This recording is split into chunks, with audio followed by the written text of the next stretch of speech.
Hi, I'm Elizabeth at the Radford Public Library with a book recommendation for you. And that recommendation is for this book, which is titled Follow the River. It's written by James Alexander Thom, and this was published in 1981, so definitely not a new book. But if you have any interest in historical works, you might really enjoy this one. This is a novel based on the true events of Mary Ingles, and so important to the local history here in Radford and the surrounding area. Mary was living in Draper's Meadows back in 1755 when she was captured by the Shawnee Indians, who massacred several of her neighbors and family members and took her and her sons and her sister-in-law and a few other white captives back with them to Ohio. And this is the story of how Mary manages to survive her captivity, how she makes herself very useful to the Indians, and how she gains their trust long enough to finally be able to sneak away and make the 1,000-mile trek back home. So it's a very engaging, breathtaking story, how she manages to survive. And if you're familiar with Radford, you'll know that there is a large bronze statue of Mary Ingles that is located in the Mary Draper Ingles Cultural Heritage Park, which is just down the hill from the Glencoe Mansion Museum and Gallery. So if you haven't seen that in person, it really is inspiring to see.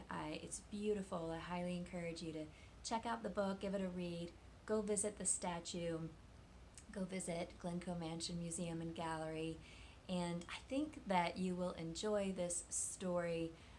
This book was on the New York Times bestseller list for a long period of time. However, I read on the Sharon McCrum Facebook post when she was giving nods to her fellow author friend James Alexander Thom that when this book came out and he went onto the New York Times bestseller list, his name was misspelled. It was misspelled Thorn, and I don't think it got corrected while it was on the list. But this book has since enjoyed 59 publications. It's been out for 40 years. It's been read by countless people. I encourage you to give it a read if you haven't read it yet, and to visit some of the sites that are relevant to the story.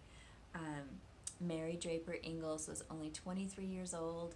She was pregnant and the mother of two when she was taken on this trek to Ohio and manages to make her way back.